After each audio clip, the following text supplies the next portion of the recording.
Picture this. You wake up in a crack den in East London.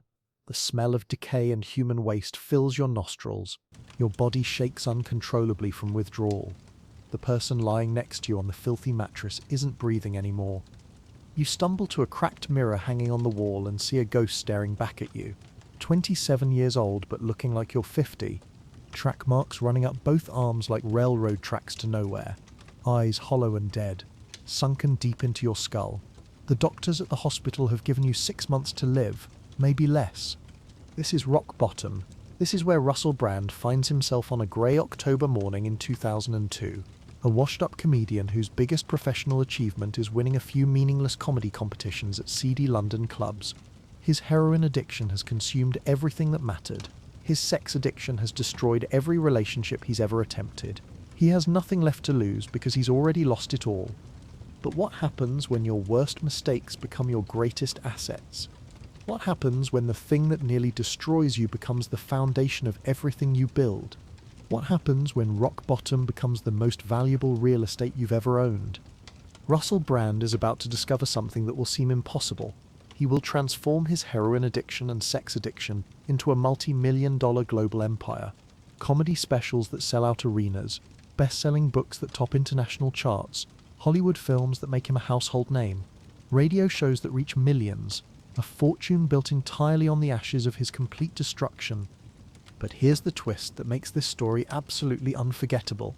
In 2023, the same raw honesty and controversial behavior that made him incredibly rich will cost him absolutely everything.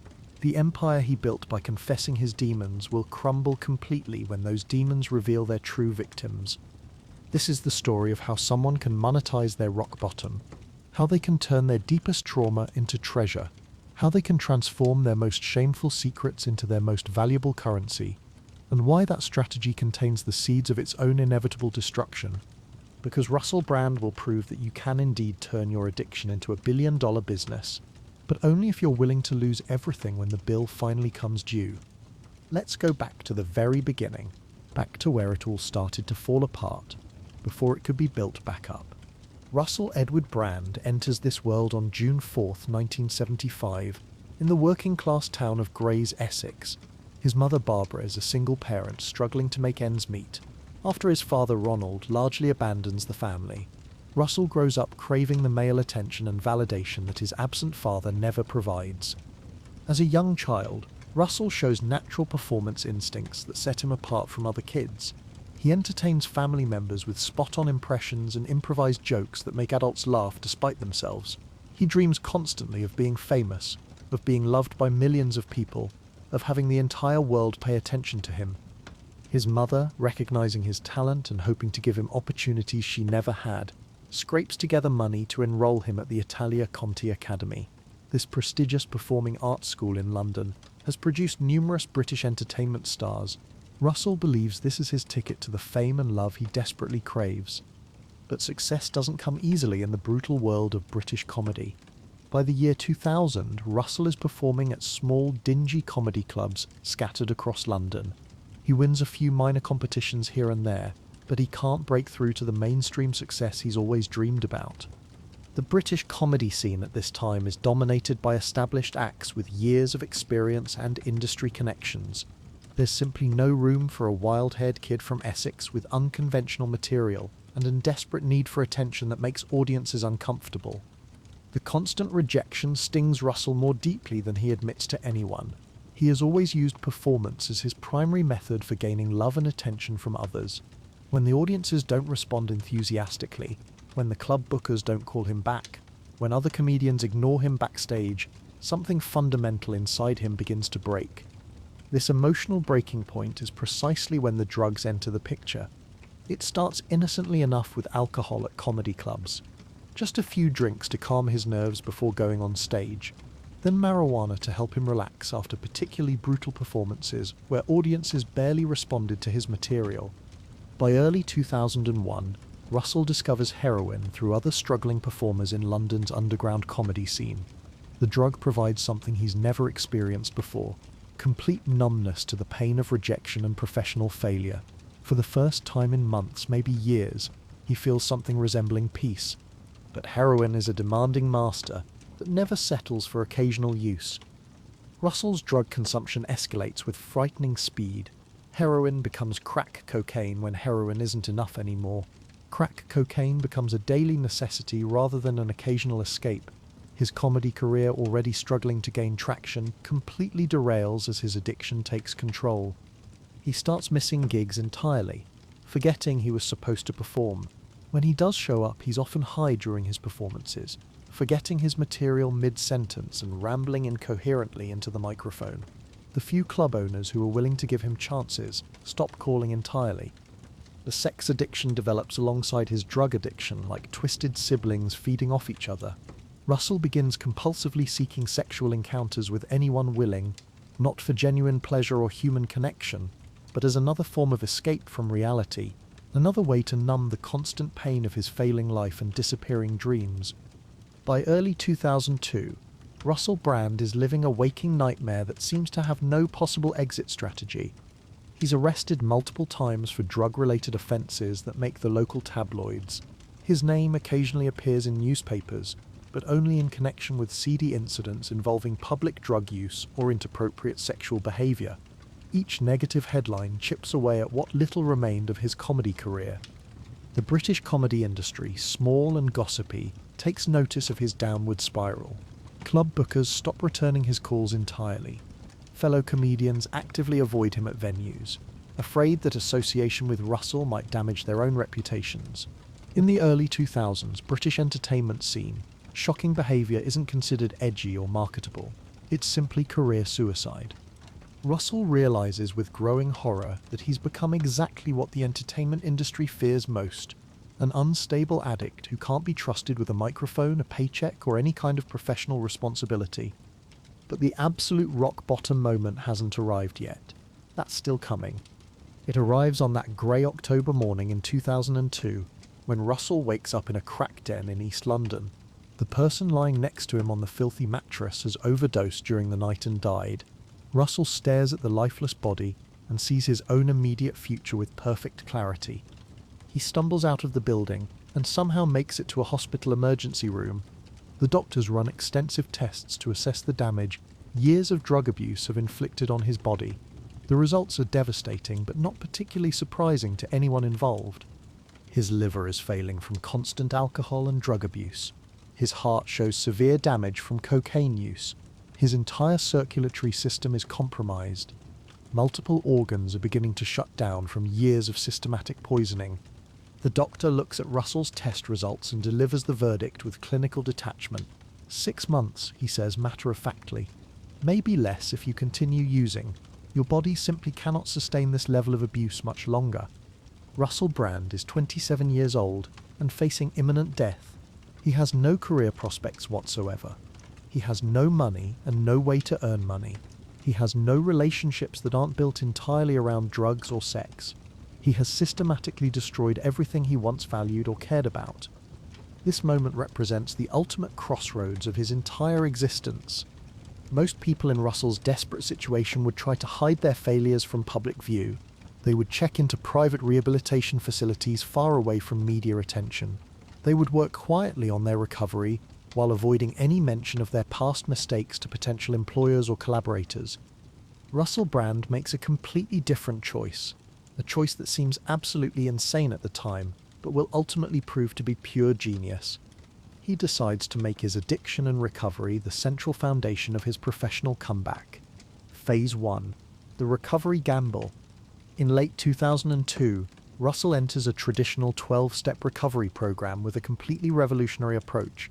Instead of keeping his addiction and recovery process private like every other recovering addict, he begins incorporating raw recovery stories directly into his comedy material. He talks openly and graphically about waking up next to dead bodies in crack dens, about trading sexual favors for drugs in public bathrooms, about the complete destruction of his life, his health, his relationships, and his dreams, about what it actually feels like to know you're going to die from your own choices. Other comedians think Russell has completely lost his mind. Who wants to hear detailed stories about heroin addiction and sexual compulsion during a night out at a comedy club? These are topics that make audiences deeply uncomfortable, not entertained and happy. But Russell understands something about human nature that his fellow comedians completely miss. He has stories that no other comedian in the world can tell. He has been to places that most people only imagine in their darkest nightmares. His material isn't just comedy anymore. It's survival testimony delivered with carefully crafted punchlines. The first time Russell tries this radical new approach is at a small, cramped club in Camden. He takes the stage looking healthier than he has in years, but still carrying the obvious scars of his recent journey through hell. His hair is wild, his eyes still carry traces of the hollow look that comes with severe addiction, but there's something different about his energy. He launches into a detailed routine about attempting to have sex while actively withdrawing from heroin. He describes the physical sensations, the mental confusion, the complete inability to function as a normal human being. The material is raw, uncomfortable, and deeply personal in ways that make the audience shift nervously in their seats. The room falls completely silent. This isn't typical comedy club material that audiences expect on a Friday night. This is uncomfortably real, unfiltered truth about human destruction and degradation. Russell can physically feel the tension building in the room as people struggle to understand what they're experiencing. Then something absolutely magical happens that changes everything. Someone in the back of the room starts laughing, not at a traditional punchline, but at the sheer absurd honesty of Russell's situation. The laugh is followed by another, then another. Soon the entire room erupts into uncontrollable laughter and sustained applause. Russell realizes in that moment that he's discovered something incredibly powerful. People aren't just laughing at his jokes, they're responding to his complete vulnerability. They're connecting with his willingness to expose his deepest failures without shame, self-pity, or requests for sympathy. Think about your own worst moments for a second, the times you're most ashamed of, the mistakes you would pay any amount of money to erase from your personal history. Most people spend their entire lives trying to hide these moments from everyone around them. They build their careers and relationships around carefully avoiding any mention of their failures or weaknesses. Russell Brand is about to do the exact opposite, and it's going to make him incredibly rich. That night in Camden marks the beginning of Russell Brand's transformation from failed comedian to recovery superstar. Phase 2. Building the brand. Throughout 2003 and 2004, Russell develops this new approach with systematic precision. Every single performance becomes an exercise in radical honesty that pushes boundaries no other comedian will approach. He talks graphically about the smell of crack dens and the desperation of stealing to buy drugs. He describes the humiliation of waking up in strange places with no memory of how you got there or what you did the night before. But here's what makes Russell fundamentally different from other recovering addicts who share their stories. He doesn't present himself as a tragic victim seeking sympathy from audiences. Instead, he frames his addiction as an adventure that went horribly wrong. He finds genuine humor in the complete absurdity of his self-destruction. Imagine sitting in a comedy club and hearing someone describe in vivid detail trading sexual favors for crack cocaine, not as a sobbing confession or a cautionary tale, but as material designed to make you laugh until your sides hurt. It sounds absolutely impossible to pull off successfully, but Russell makes it work because he's not asking audiences for pity or forgiveness. He's simply sharing the ridiculous reality of hitting absolute rock bottom. The response from audiences is unlike anything the British comedy world has ever seen before. Russell's shows start selling out weeks in advance across London. Audience members leave his performances and immediately call everyone they know to describe what they just experienced. Word spreads rapidly through social media platforms and entertainment industry blogs. This isn't just comedy anymore, it's testimony with perfectly timed punchlines. But Russell understands something about entertainment that most performers completely miss. Authenticity without strategic planning is just public confession. He makes a calculated decision that will define his entire career trajectory. Every interview, every television appearance, every public interaction will lead immediately with his addiction and recovery story. He won't hide from his past or downplay his experiences. He'll weaponize his rock bottom and turn it into his greatest professional asset. The name becomes prophetic in ways Russell couldn't have anticipated. Russell Brand isn't just his legal name anymore. It becomes a promise to audiences about what they'll experience. You will hear things you've never heard before from any entertainer. You will be shocked, entertained, and strangely inspired by someone who survived what shouldn't be survivable. Think about your own professional identity for a moment. How much of your career success depends on maintaining a certain polished image? How much energy do you spend hiding your flaws and mistakes from colleagues and clients? Russell is about to prove that sometimes the most damaged image can become the most valuable personal brand. But not everyone in the entertainment industry believes this strategy can work long-term. Television executives are absolutely terrified of Russell Brand and everything he represents. His material is too raw, too unpredictable, too genuinely dangerous for mainstream consumption. What if he relapses during a live television broadcast? What if his graphic stories trigger massive viewer complaints? What if major advertisers refuse to support programming featuring a self-confessed sex and drug addict? Russell faces rejection after rejection from major television networks. Producers universally love his talent and charisma, but they're terrified of the liability that comes with his authentic personal history. They want the entertainment value and audience engagement without the risk of association with genuine addiction and recovery. This is the point where most entertainers would compromise their vision to become more palatable for mainstream consumption. They would tone down their material, hide the most difficult parts of their past, and present a sanitized version of their story that makes television executives comfortable. Russell Brand makes a completely different choice that will define everything about his future success. He decides that if the mainstream entertainment industry won't accept his complete story, he'll create his own version of mainstream success. The breakthrough comes from an unexpected source that understands the appeal of authentic outsider voices. MTV UK takes a significant chance on Russell in 2004. They offer him a late-night talk show called Russell Brand's Got Issues that allows him to be completely himself without censorship or editorial control. The network executives realize that their young audience craves authenticity over polish. They want real stories and genuine personalities, not manufactured entertainment products. The show format becomes absolutely perfect for Russell's continued evolution. He interviews major celebrities while openly discussing his own ongoing recovery journey. Guests come on the show expecting him to be unconventional and unpredictable. Audiences tune in specifically to hear perspectives and conversations they can't get anywhere else on television. But here's where Russell's true genius as an entertainer and businessman emerges.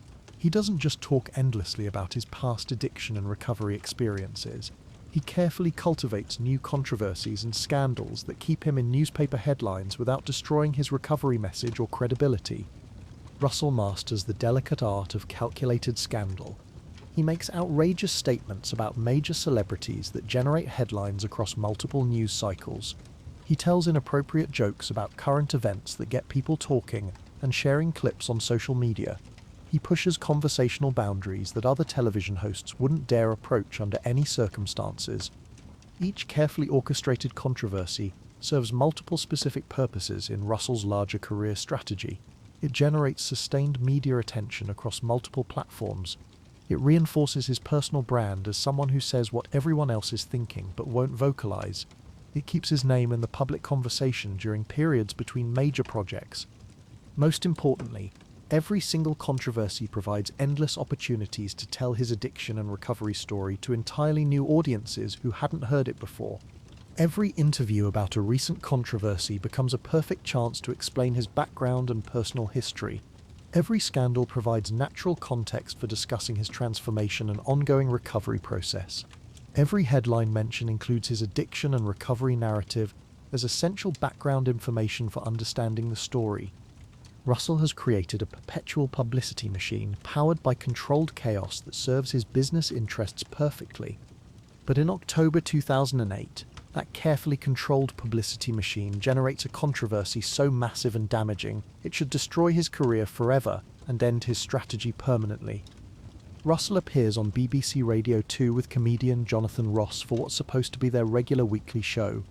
During the broadcast, they decide to make what seems like a harmless prank phone call to Andrew Sachs, the 78-year-old actor beloved by British audiences for playing the character Manuel in the classic comedy series Fawlty Towers. The prank call spirals completely out of control in ways neither Russell nor Jonathan anticipate. They end up leaving multiple obscene voicemail messages, claiming that Russell has engaged in sexual relations with Sachs's granddaughter. The messages are crude, disrespectful, and broadcast live to millions of listeners across the UK. The public reaction is immediate, massive, and absolutely devastating for everyone involved. Members of Parliament discuss the incident in emergency sessions, calling it evidence of declining moral standards in British media. The BBC receives over 40,000 formal complaints within a single week, more than any previous incident in the network's history. Major newspaper editorials call for Russell to be permanently banned from British television. Senior citizens' advocacy groups demand boycotts of any network that employs him. This is exactly the kind of massive public scandal that typically ends entertainment careers permanently. Public figures who humiliate beloved elderly actors in such a crude manner simply don't recover from incidents like this. The prank call represents everything that traditional British society believes is wrong with modern entertainment and media culture. Russell Brand should be completely finished. His television career should be over forever. His reputation should be destroyed beyond any possibility of repair. Instead, something absolutely remarkable happens that will change his life in ways he never imagined possible. The scandal makes Russell Brand internationally famous, literally overnight. People who had never heard of Russell Brand before suddenly know his name and face. They learn about his addiction story through extensive news coverage of the controversy. International media outlets provide detailed explanations of his background as context for understanding the incident. Instead of being dismissed as just another out-of-control celebrity behaving badly, Russell is viewed through the lens of his well-established recovery journey. Media coverage frames the prank call as evidence of ongoing behavioral challenges rather than proof of irredeemable character flaws. His existing fans rally to defend him across social media platforms. They argue that someone in recovery from addiction shouldn't be expected to demonstrate perfect behavior at all times. They position the incident as a learning opportunity and growth experience rather than a career-ending mistake. Most importantly for Russell's future, he realizes something about fame and publicity that will reshape his entire approach to building his career and fortune. His biggest professional disaster has become his biggest career opportunity. The controversy hasn't destroyed his personal brand. It has expanded that brand globally, in ways years of traditional publicity never could have accomplished. The prank call scandal introduces Russell Brand to audiences in America, Australia, and across Europe, who are now curious to see what this wild British comedian will do next. Within months of the scandal, Russell is fielding serious offers from major Hollywood studios. Phase 3. The empire expands. Between 2008 and 2012, Russell Brand transforms from British scandal into genuine international sensation through a series of strategic career moves. His first major Hollywood film role comes in Forgetting Sarah Marshall, and the timing couldn't be more perfect for his career trajectory. Russell's recent international notoriety from the BBC Scandal makes him an ideal choice for playing Aldous Snow, a British rock star character who is simultaneously charming and inappropriate while struggling with personal demons that mirror Russell's own experiences. Russell doesn't need to stretch his acting abilities to inhabit this role. He essentially plays a fictional version of himself, drawing on his real-life experiences with addiction, recovery, and self-destructive behavior. His natural unpredictability and charisma make him absolutely magnetic on screen, in ways that surprise even the film's directors. The movie becomes a surprise international hit that exceeds everyone's box office expectations. Critics praise Russell's performance as authentic and compelling, rather than just celebrity stunt casting. Audiences connect deeply with his portrayal of someone trying to balance genuine artistic talent with destructive personal impulses. But Russell's real breakthrough insight comes from carefully observing audience reactions after the film's global release. People aren't just entertained by his acting performance, they're genuinely fascinated by the real person behind the character they saw on screen. They want to know much more about his actual addiction experiences and recovery process. Russell recognizes that his personal life narrative has become more commercially valuable than his professional entertainment skills. His real story is more compelling to audiences than any fictional character he could ever portray on screen. This crucial insight leads directly to his most strategic career move yet. In 2007, Russell publishes his first memoir, My Bookie Wook. The playful title perfectly reflects his overall approach to serious subjects. The book details his addiction, recovery, and rise to fame, with the same raw honesty and dark humour that made his comedy revolutionary. Publishers are initially quite skeptical about the commercial potential of the project. Celebrity memoirs typically succeed only for A-list movie stars or public figures involved in major historical events or scandals. Russell is famous, but not yet a global household name outside of entertainment industry circles. But My Bookie Wook succeeds commercially for reasons that no one in the publishing industry anticipates or predicts. Russell has learned through years of performing to write about addiction and recovery in a way that's simultaneously deeply personal and universally relatable to almost anyone. He doesn't position himself as a cautionary tale warning others about the specific dangers of drugs and compulsive sexual behavior. He doesn't present himself as an inspirational figure who overcame impossible odds through superior willpower and moral strength. Instead, he simply tells his complete story with humor, genuine insight, and brutal honesty about every aspect of his experiences. The book becomes an international bestseller that exceeds all sales projections. It tops bestseller charts in the UK, reaches major bestseller lists in America, and sells hundreds of thousands of copies in multiple languages worldwide. Readers connect powerfully with Russell's willingness to discuss topics that most people keep completely private throughout their entire lives. More importantly for his long-term career strategy, the book's success transforms Russell's public identity, once again, in ways that open entirely new revenue streams. He's no longer just a comedian who happened to experience addiction. He's now positioned as a recovered addict who happens to have comedic talent. This distinction creates business opportunities that simply don't exist for traditional entertainers. Recovery treatment centers begin inviting Russell to speak directly to patients and their families about his experiences. His fee for a single speaking engagement quickly exceeds what he previously earned for weeks of comedy club performances. Universities hire him to discuss the relationships between addiction, creativity, and personal transformation. Major corporations want him to speak at conferences about overcoming obstacles and completely reinventing professional identity. Self-help and personal development conferences position him alongside legitimate psychology experts and established life coaches.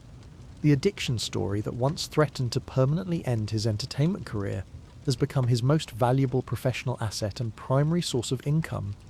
But Russell's developing business instincts tell him this success represents only the beginning of his commercial potential. In 2009, Russell marries Katy Perry during the absolute peak of her global pop music stardom. The high-profile relationship immediately catapults him into an entirely different stratosphere of international celebrity.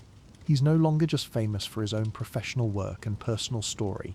He's now part of one of the world's most photographed and discussed celebrity couples.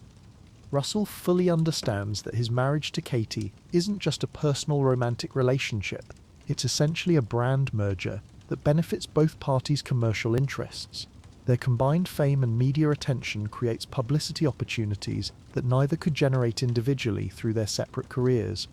Every red carpet appearance becomes valuable content for magazines and entertainment websites worldwide. Every casual photograph taken by paparazzi generates social media buzz and discussion. Every public interaction reinforces their individual personal brands while creating entirely new marketing opportunities for both. But Russell makes sure his addiction and recovery narrative remains absolutely central to his public image, even as his celebrity status reaches unprecedented heights. He uses media interviews about his marriage to discuss how his recovery process made him capable of genuine romantic intimacy for the first time in his adult life. He talks extensively about how his relationship with Katy represents his personal evolution from someone who used sex as escape from reality to someone who can experience authentic love and emotional connection. Their marriage becomes living evidence of his personal transformation and recovery success. The marriage lasts only 14 months before ending in divorce, but it serves its purpose perfectly within Russell's larger career strategy. By the time their relationship ends in 2012, Russell has established himself as a global celebrity whose personal story transcends traditional entertainment categories entirely. He has become a comprehensive lifestyle brand built on the central concept of radical transformation achieved through radical honesty about personal failures. Phase 4. Peak Empire. Between 2012 and 2015, Russell Brand reaches the absolute pinnacle of his ability to monetize his addiction and recovery story across multiple industries simultaneously. This period represents his greatest commercial success and cultural influence. Russell's next major strategic move proves exactly how commercially valuable his personal brand has become. In 2013, he publishes Recovery: Freedom from Our Addictions. This isn't another memoir filled with shocking stories about drug use and sexual excess designed primarily to entertain readers. It's carefully positioned as a practical, helpful guide for anyone struggling with compulsive behaviors of any kind. The book strategically combines Russell's personal experiences with extensive research from leading addiction specialists and established recovery experts. He presents traditional recovery methods like the 12-step program through his unique perspective, making complex psychological concepts accessible and engaging for general audiences. Recovery becomes an international bestseller within weeks of publication across multiple countries. More importantly for Russell's business empire, it establishes him as a legitimate authority figure in the addiction and recovery field, rather than simply an entertainer sharing personal anecdotes for shock value. He's no longer just telling his story primarily for entertainment purposes. He's positioned as someone offering genuine help and practical guidance to people facing similar life challenges. This evolution in his public positioning enables Russell to command premium rates for the most lucrative period of his entire career. His comedy tours now sell out major arenas worldwide, generating millions of dollars in ticket sales and merchandise revenue. His books produce substantial ongoing royalties from global sales and foreign language translation rights. His film roles command significant salaries as his international recognition and marketability continue growing. His speaking engagements at corporate events, universities, and recovery facilities pay premium rates that reflect his status as both entertainer and recovery expert. But the real money comes from licensing his recovery brand across multiple platforms and revenue streams that build on each other synergistically. Russell develops comprehensive online courses about addiction recovery that sell for hundreds of dollars per individual enrollment. These courses combine video content, written materials, and interactive elements that allow him to reach global audiences without travel or scheduling limitations. He creates meditation and mindfulness. Mobile applications focus specifically on overcoming compulsive behaviors and maintaining recovery. These apps generate substantial recurring revenue through subscription fees and in-app purchases.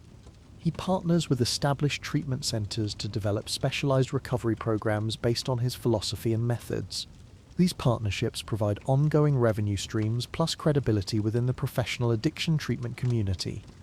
He launches a highly successful podcast that combines humor with serious discussions about addiction, mental health, and personal transformation. The podcast attracts major sponsors and generates significant advertising revenue while building his audience for other products and services. Each revenue stream builds synergistically with all the others in Russell's business ecosystem. People who attend his live comedy shows purchase his books. Book readers enroll in his online courses. Course participants attend his speaking events when he visits their cities. Speaking event attendees become podcast subscribers and mobile app users. Russell has created a comprehensive multimedia business empire built entirely around his personal story of addiction and recovery. Every element reinforces the others while generating independent income streams that diversify his revenue sources. By 2015, Russell's estimated net worth exceeds $20 million. He owns multiple luxury properties in different countries, maintains professional staff across several offices, and has built a media production company that employs dozens of people full-time. Russell Brand has successfully transformed his absolute lowest moments into his highest achievements. The crack dens and sexual compulsions that nearly killed him have literally become the foundation of a multimedia entertainment and self-help empire worth tens of millions of dollars. He has conclusively proven that you can indeed turn your addiction into a billion-dollar business if you approach it strategically. But empires built on personal dysfunction rather than genuine healing contain inherent structural weaknesses that financial success cannot repair or resolve. Think about the people in your own life who have genuinely changed for the better. Real transformation is typically quiet, consistent, and focused primarily on making amends to those who were hurt by previous behavior. It doesn't seek applause or recognition. It seeks accountability and repair of damaged relationships. Russell Brand's version of recovery represents the exact opposite approach. Throughout his rise to fame and fortune, Russell continues exhibiting behaviors that deeply concern those who work most closely with him. Entertainment industry insiders begin noticing troubling patterns that suggest his recovery may be more performative than genuine. While Russell maintains complete sobriety from drugs and alcohol, he apparently hasn't addressed the underlying psychological compulsions that created his addictions in the first place. His treatment of women remains fundamentally unchanged from his pre-recovery days. He continues viewing romantic and sexual relationships through the lens of conquest and control, rather than genuine human connection. His insatiable need for attention and validation drives him toward increasingly extreme public statements and behaviors that seem designed primarily to generate controversy and media coverage. But here's what makes Russell's situation particularly dangerous for everyone involved. He appears to genuinely believe that public confession equals personal accountability. Russell seems convinced that talking honestly about his past mistakes absolves him of responsibility for addressing their ongoing consequences on other people. He discusses his sex addiction openly and extensively in interviews, books, and public appearances, but he rarely, if ever, mentions the specific women who were affected by his compulsive behaviors during his worst periods. He talks about his destructive patterns as if they were abstract, philosophical concepts rather than actions that caused real harm to real people who trusted him. This isn't genuine recovery and transformation. It's performance art disguised as healing. Warning signs of continuing problems appear constantly throughout Russell's most financially successful period, but they're systematically ignored by an entertainment industry that profits enormously from his unique brand of confessional content. Russell's media appearances become increasingly erratic and concerning to those who work with him regularly. He makes inappropriate comments about female colleagues and interview subjects that go far beyond playful banter or edgy humor. He pushes physical and verbal boundaries in ways that make people genuinely uncomfortable rather than entertained. His social media posts often contain troubling references to his ongoing sexual behavior that seem inconsistent with someone who has genuinely recovered from sex addiction. But each new controversy only seems to increase his fame and earning potential, rather than raising serious questions about his actual recovery status. The public has completely accepted Russell Brand as someone who naturally says and does outrageous things as part of his authentic personality. His well-established recovery story provides perfect cover for behaviors that would immediately destroy other celebrities' careers. By 2013, Russell appears completely untouchable within the entertainment industry and recovery community. His latest book tops international bestseller lists in multiple countries. His comedy tours break attendance records across different continents. His media appearances generate millions of views and endless social media discussions. His business empire continues expanding into new markets and revenue streams. Russell has achieved everything he dreamed about during those desperate nights in crack dens back in 2002. Fame beyond his wildest imagination, fortune exceeding his greatest ambitions, respect from industry peers and fans worldwide, influence over millions of people seeking their own transformation and recovery, all built on the foundation of his former destruction, all dependent on the compelling story of his recovery from the behaviors that nearly killed him. But the foundation contains a fatal flaw that no amount of success can repair. Russell apparently never actually recovered from the behaviors he's been monetizing for over a decade. The first signs of serious trouble appear in late 2022, but they're completely invisible to Russell's millions of fans and business partners around the world. Investigative journalists from The Times, The Sunday Times, and Channel 4 begin quietly researching Russell's actual behavior during his peak success period. They're following up on whispered rumors and concerning stories that have circulated within entertainment industry circles for several years. What they discover through months of careful investigation will completely shatter everything Russell has built his career and fortune upon. The investigation reveals a consistent, documented pattern of alleged sexual misconduct spanning from 2006 to 2013. This time frame coincides exactly with Russell's transformation from struggling comedian to international celebrity and recovery expert, the precise period when he was earning millions of dollars by publicly discussing his recovery from sex addiction. 4 women agree to come forward with serious criminal allegations after years of silence and fear. They accuse Russell of rape, sexual assault, and systematic emotional abuse. The alleged incidents occur in various locations including Russell's personal residences, comedy venues where he was performing, and film sets where he was working on major Hollywood projects. The women describe a detailed pattern of behavior that completely contradicts Russell's carefully crafted public persona as a recovered sex addict who learned to form healthy, consensual relationships. Instead, they paint a disturbing picture of someone who weaponized his fame and recovery narrative to identify, manipulate, and control vulnerable victims, someone who used his public openness about past sexual compulsion as a sophisticated tool for current sexual predation. But here's what makes these allegations particularly devastating to Russell's brand and business empire. The alleged criminal incidents occurred while Russell was simultaneously earning millions of dollars by publicly discussing his successful recovery from sex addiction. He was touring the world giving high-paid speeches about overcoming compulsive sexual behaviors while allegedly engaging in criminal sexual conduct with multiple victims. The investigation suggests that Russell's much-celebrated radical honesty about his addiction wasn't evidence of genuine recovery or personal growth. Instead, it appears to have been a sophisticated form of preemptive damage control, a calculated strategy that allowed him to continue harmful behaviors while maintaining a positive public image and incredibly lucrative career. His public confession wasn't healing, it was camouflage for ongoing criminal behavior. Imagine building your entire professional identity around conquering a problem you never actually solved. Imagine earning tens of millions of dollars by helping others overcome struggles you're actively perpetuating in private.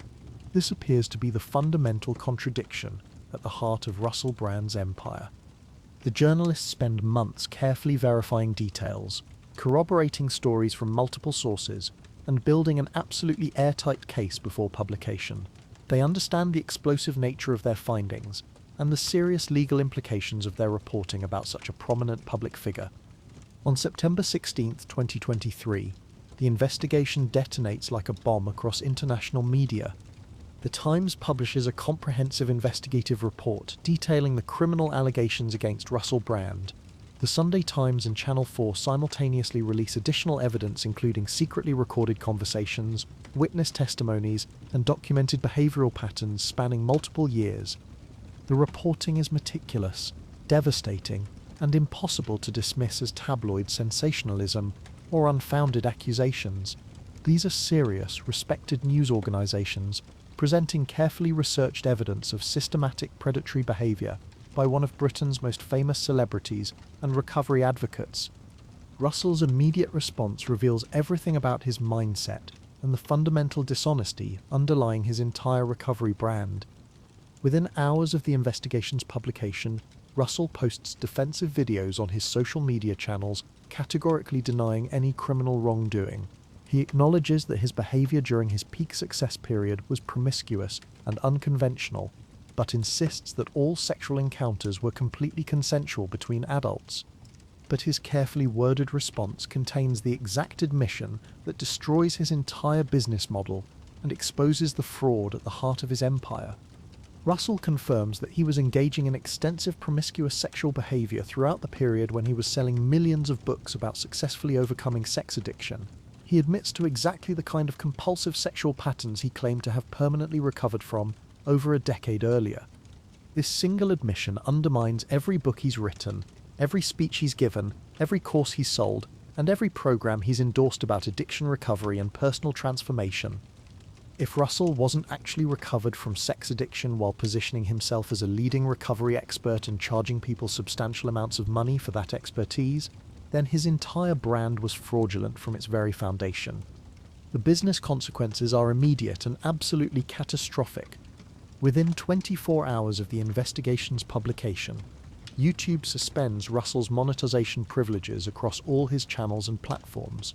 His videos had been generating hundreds of thousands of dollars monthly through advertisements, premium subscriptions, and sponsored content partnerships.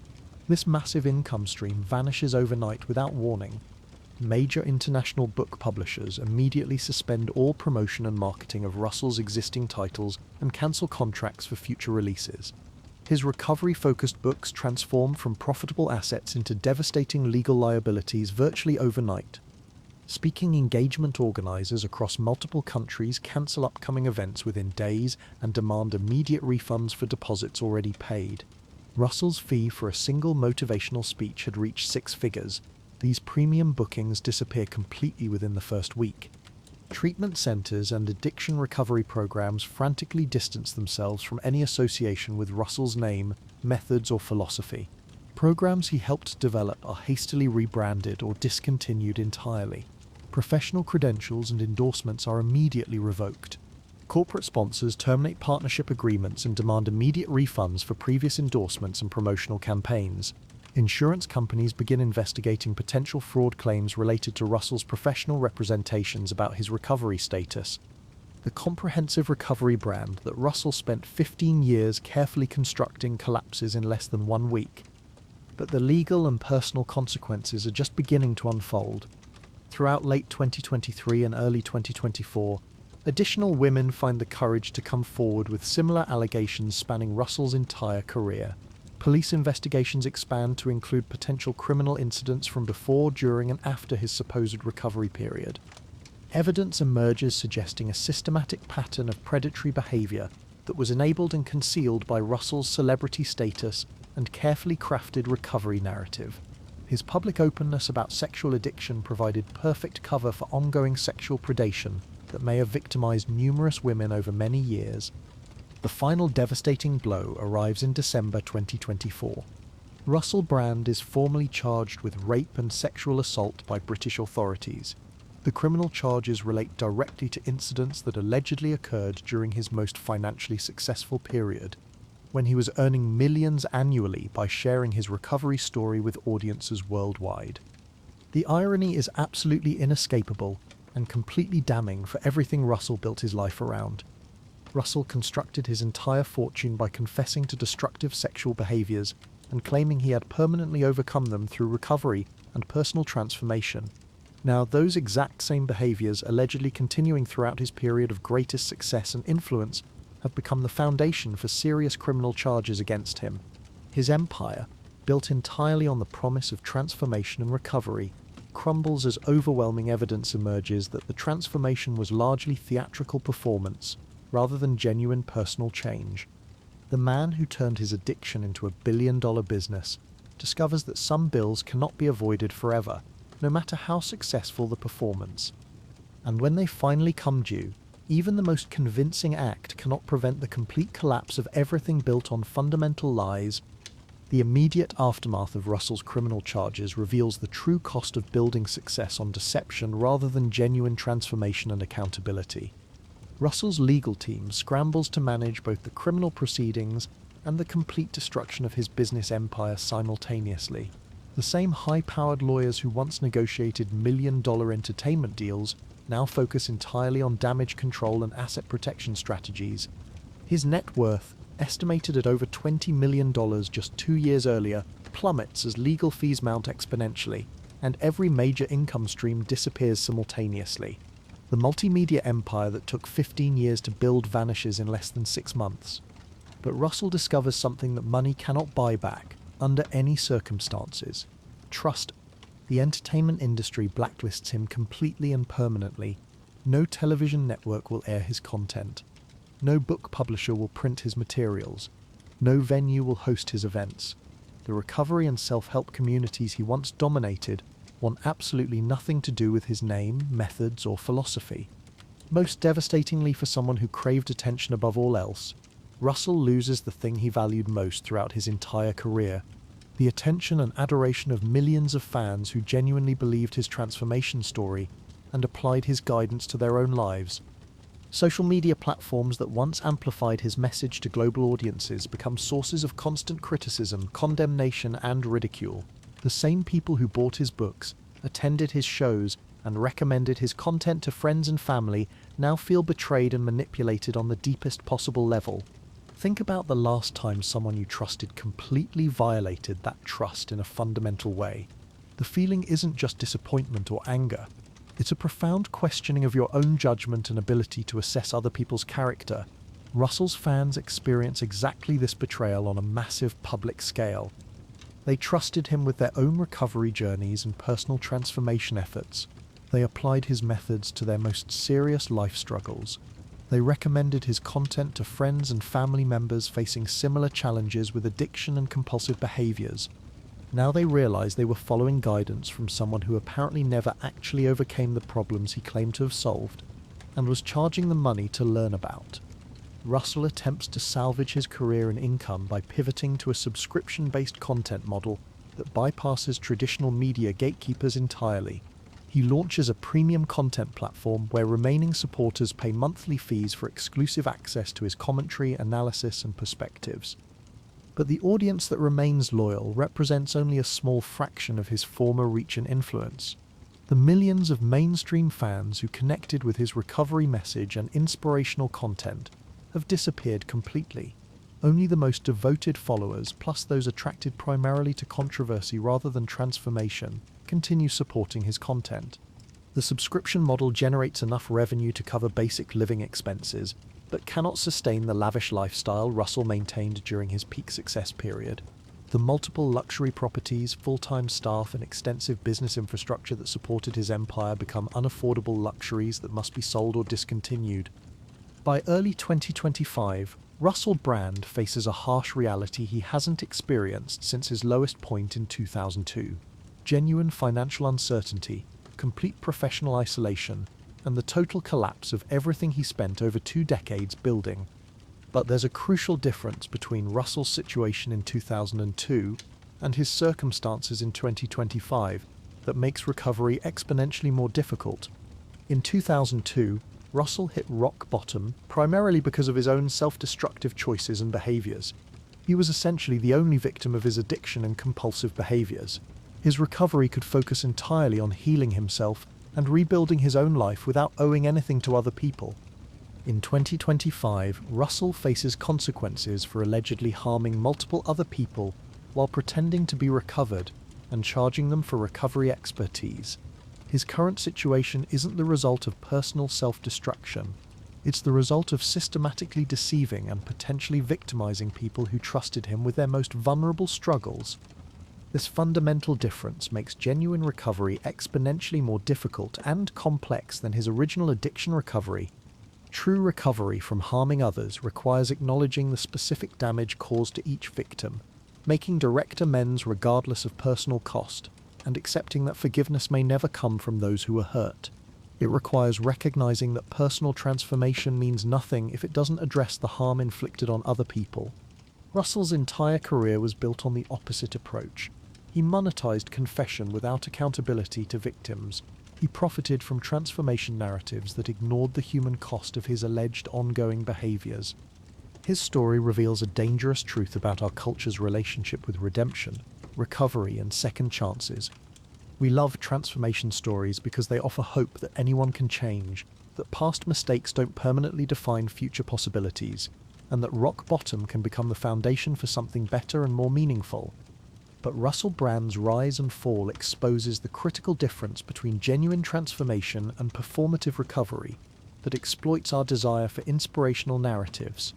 Genuine transformation is typically quiet, consistent, and focused primarily on repairing harm rather than gaining applause or recognition.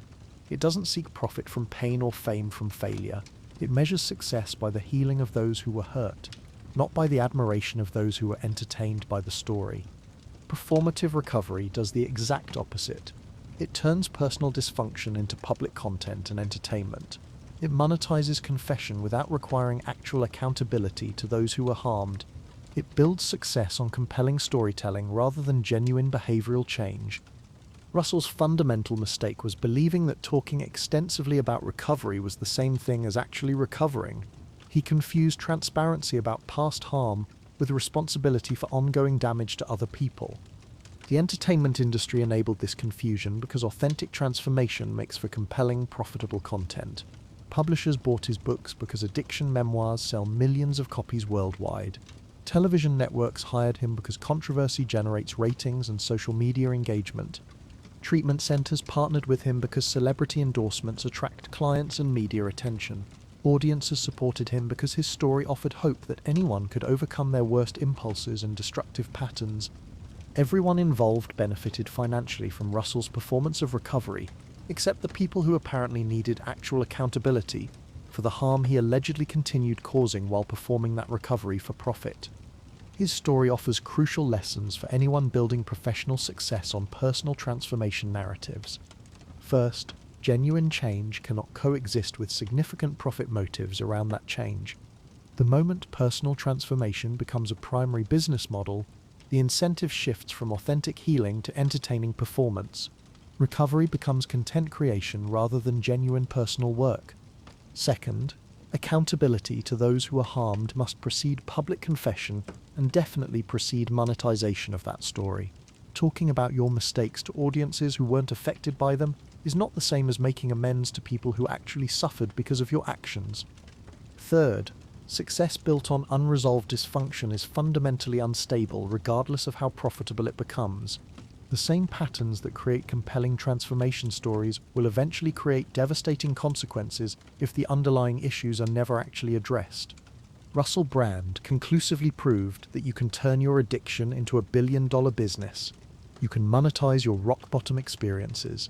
You can build extraordinary fame and fortune on the foundation of your former destruction and failures. But his story also proves that success without genuine accountability to those harmed is ultimately unsustainable. That confession without actual transformation is eventually exposed as fraud. That building your future on unresolved dysfunction will eventually cause that future to collapse completely. The crack den where Russell woke up in 2002 represented rock bottom caused primarily by his own choices and self-destructive behaviors. The criminal charges he faces in 2025 represent rock bottom caused by his alleged impact on other people who trusted him. The first rock bottom offered an opportunity for genuine recovery and transformation that could have benefited everyone involved. The second rock bottom reveals the consequences of choosing performance over authenticity, profit over healing, and applause over genuine accountability. Russell's journey from crack den to criminal courtroom spans over 2 decades and encompasses the full spectrum of human potential for both creation and destruction. The remarkable ability to survive complete self-destruction and build extraordinary success from nothing. The tragic capacity to inspire millions of people while simultaneously deceiving them about the most fundamental aspects of personal change. Most importantly, his story demonstrates that true transformation requires much more than personal change and individual recovery. It demands honest recognition of how our actions affect other people and genuine commitment to repairing that damage regardless of the cost to our reputation, career, or bank account. In the end, Russell Brand's billion-dollar empire collapsed because it was built on a fundamental lie that he apparently told not just to others but to himself about what recovery and transformation actually mean. He believed that surviving his addiction automatically qualified him to guide others through theirs. He thought that overcoming his personal rock bottom gave him the authority to monetize everyone else's struggles and pain.